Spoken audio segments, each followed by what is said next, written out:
Well, it might be the winter solstice, but as you just saw in Chris's forecast in our last segment, it sure doesn't look or feel like winter. Our First Alert weather team looked as far into the future as they could to find out when we might see this warm winter pattern change. Meteorologist Matt Gray joins us now with the outlook for the rest of the winter season.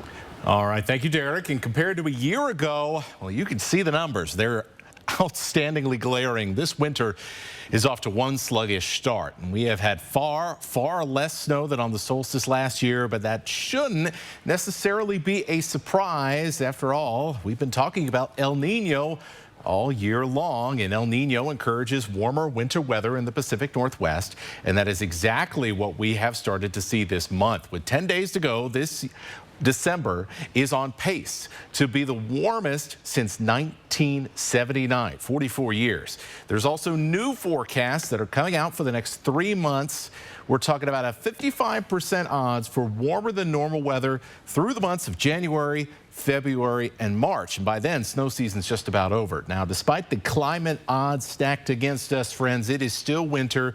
It is still going to get cold. We are still going to get snow, just not as often and likely for not lasting for as long. But that brings us to the next big question. When is the next time it could really feel like winter out there?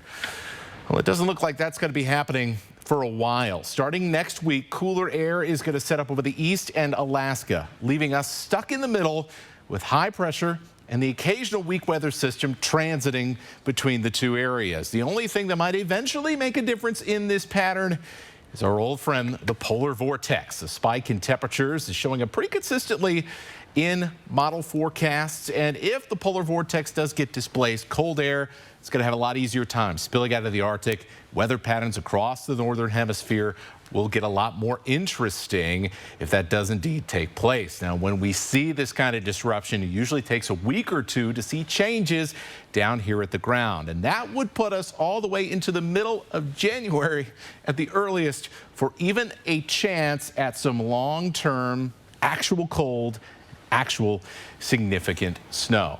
So this is, Derek, going to be a much different winter season.